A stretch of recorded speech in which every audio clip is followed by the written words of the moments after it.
Euphoria Ridge is the name is given to this place by a bunch of folks who, prior to the Cocoa Forest legislation in 1996, that transferred the land to the Cocoa tribe and the BIA from BLM, was named by an individual who was part of a mountain bike club who were working with BLM at the time and Lone Rock Timber Company to develop a bicycle trail that, when in its completion, consisted of about 21 miles of bicycle roads. And there were some competitive events that occurred up here. In '96, the land transferred. The tribe began to push back a little bit on some of the activities because we still had ATVs up here, we still had motorcycles up here, we still had four-wheel drive rigs up here, besides this mountain bike group.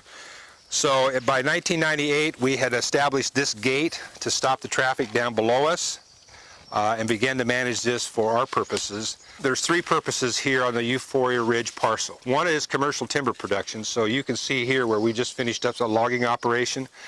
First time it was logged by us was in 2004. It had been logged in the 1960s by the BLM prior to that. So this is 40 or 50-year-old stuff, most of it.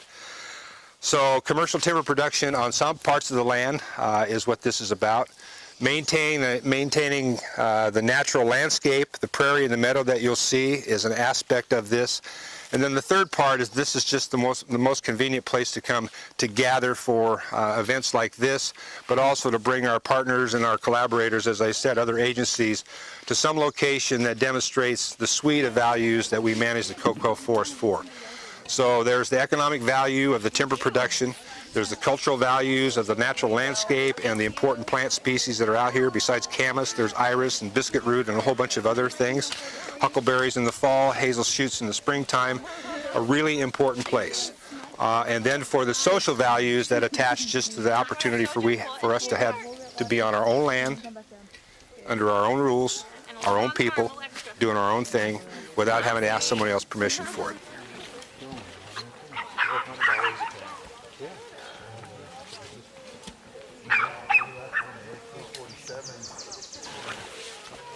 Important food crop from southern British Columbia to northern California, clear to the Rockies. So camas is important to Nez Perce people and coastal people and everybody in between.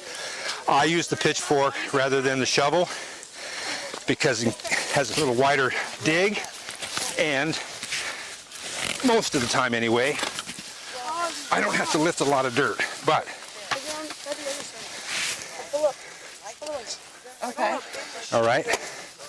So when you think about it and you're digging, you're going to get these little guys. Right.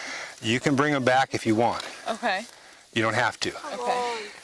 All they need is disturbed soil. They'll do the rest. So you can but this one, on the other hand, is in good shape. And if we're interested in saving the flower, we would bring it out like this. Otherwise, and leave the flower behind. Okay.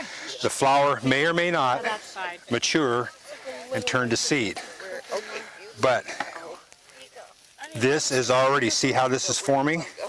There's probably enough energy in this stalk the way it is, because this is almost bloomed out. It blooms from the bottom to the top. So when that blooms out, that seed pod starts to form, and the seed looks like just a poppy seed like on top of a poppy seed roll, little black seed. Yeah. But if we leave these here, chances are good that at least some portion of them will ripen, and which is why we would dig in the fall and not in the springtime. And you're going to end up with lots of these guys. This has only got its third leaf. That's probably a 2-year-old plant. Typically, you're going to get to 3 leaves, 4 leaves, and 5 leaves after the 3rd year. And typically, it's after the 3rd year that you start to see the blossom. But not every plant blossoms every year. So when you get in a patch like this, you just dig, and every bulb that's a suitable size is good enough. We're going to keep that anyway. So from what we've been able to glean from anthropological notes is that this is probably a managed garden area, and that various camas seeds were brought into this area, and the fact that bracken is also a food that would be harvested at the same time. You can harvest the bracken and you can harvest the camas in your garden.